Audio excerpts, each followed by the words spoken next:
நாம் வாழ்ந்து கொண்டிருக்கும் காலம் கடைசி காலமானபடியால் நம்மை பரலோகத்துக்குரியவர்களாக ஆயத்தப்படுத்திக் கொள்ள வேண்டியது அவசியமாகிறது.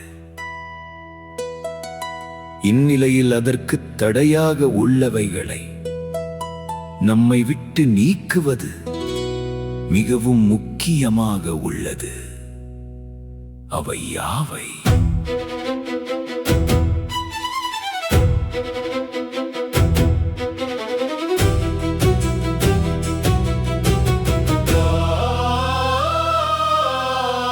பயப்படுகிறவர்களும் அவிசுவாசிகளும் அருவருப்பானவர்களும்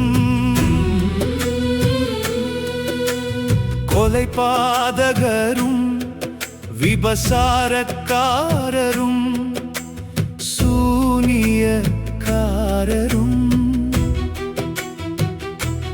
விக்கிரகாராதனைக்காரரும் பொய்யர் அனைவரும் இரண்டாம் மரணமாகிய அக்கினியும் கந்தகமும் எரிகிற கடலிலே பங்கடைவார்கள்.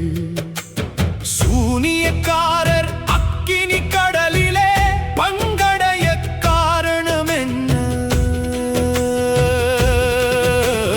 கர்த்தருடைய வார்த்தையின்படி அமலேக்கையும் அவனுக்குண்டான எல்லாவற்றையும் சங்காரம் பண்ணாமல் தனக்கு வேண்டிய ஆடு மாடுகளை பிரித்தெடுத்து வைத்துக் கொண்ட இராஜாவாகிய சவுலை கர்த்தர் இராஜாவாயிராத படிக்கு தள்ளிவிட்டார்.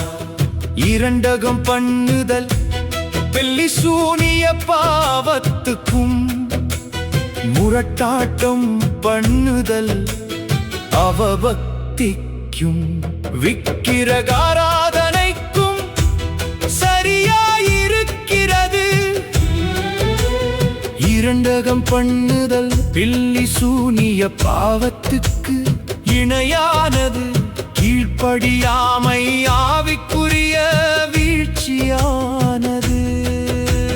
பயம் வேதனையுள்ளது, பொய் அழிவை கொண்டு வரும்.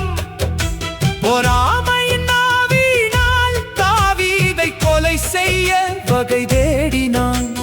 கொலை பாதக ஆவியினால் அலைக்கழிக்கப்பட்டு தன் பட்டயத்தின் மீது விழுந்து தற்கொலை செய்து கொண்டான். முரட்டாட்டம் பண்ணுதல் அவபக்திக்கும் விக்கிரகாராதனைக்கும் சரி. கர்த்தருடைய வார்த்தைகளை புறக்கணித்ததால் அவன் இராஜ்யத்தையே இழந்து போனான். சமாதானத்தை கெடுக்கும் பில்லி சூனியங்கள் நிம்மதியை கெடுக்கும் பொல்லாத ஆவிகள் செல்வத்தையும் ஆரோக்கியத்தையும் அழித்து விடும். வேசித்தனங்களும் பில்லி சூனியங்களும் இருக்கும் இடத்தில் சமாதானம் இல்லை. உலக கவலைகள் இதயத்தை நிரப்பும் போது சமாதானம் குறைந்து கவலை நிறைந்து விடும். சூனியக்காரர்களுக்கு பூமியிலேயும் நியாய தீர்ப்பு. அவர்கள் செய்த தீமைகளுக்கே அவர்கள் தண்டனை பெறுவார்கள். சூனியத்தின் ஆவிகளை தேசத்தை விட்டு அகற்றுவேன். சுரூபங்களையும் சிலைகளையும் நிர்மூலமாக்குவேன். சூனியம் சூனியக்காரரும் உலகத்தின் முடிவு வரை இருக்கும். ஆனால் இறுதி நியாய தீர்ப்பில் அக்கினி கடலில் தான் முடிவு.